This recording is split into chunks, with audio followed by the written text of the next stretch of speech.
sure you put the time in, right? That's the first point.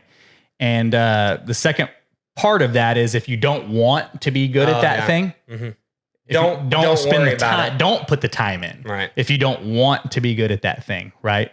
Because then I'm going to use the bridges analogy. I think I heard this on a Bigger Pockets. So they talk about how let's just pretend that you're born on an island and the goal is to get to the mainland. That's your ultimate goal for life, whatever it is, whether you want to be a billionaire, whether you want to live out in the woods with your wife and your dogs off the grid, whatever your goal is, that's the mainland, right? Okay. So you're on the island. The mainland is whatever your goal is.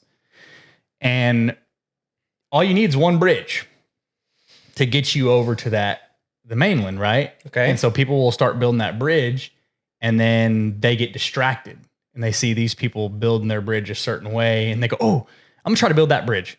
And then they see these people and then they get this idea on the internet. They get this guy on the internet that says this is the way to build a bridge. And then they get this girl over here who said she built her bridge this way. And then there's this 18-year-old who already has a bridge, who was born with a bridge that said his parents got the bridge this way. Next thing you know, you got 8 bridges a quarter of the way done. And if you would have stayed on that one bridge, then you could have made it all the way to the mainland. You could have built it all the way to the mainland, right?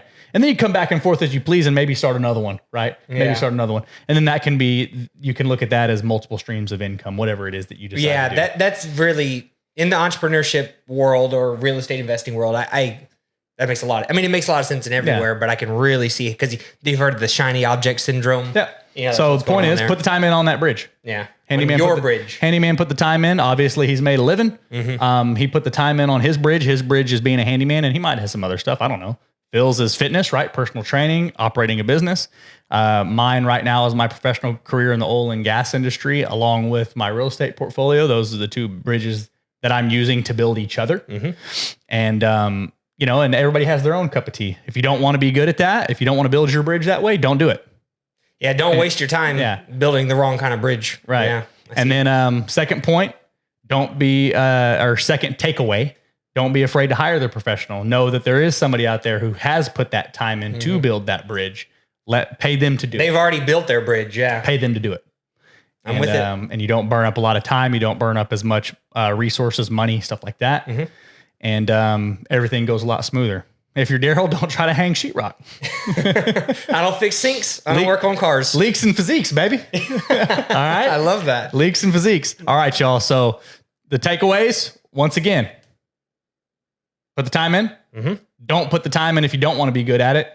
And don't be afraid to hire their professional, because there are people out there who are better at it than you. I don't care what you're doing. There's people that are better at it than you. That's it.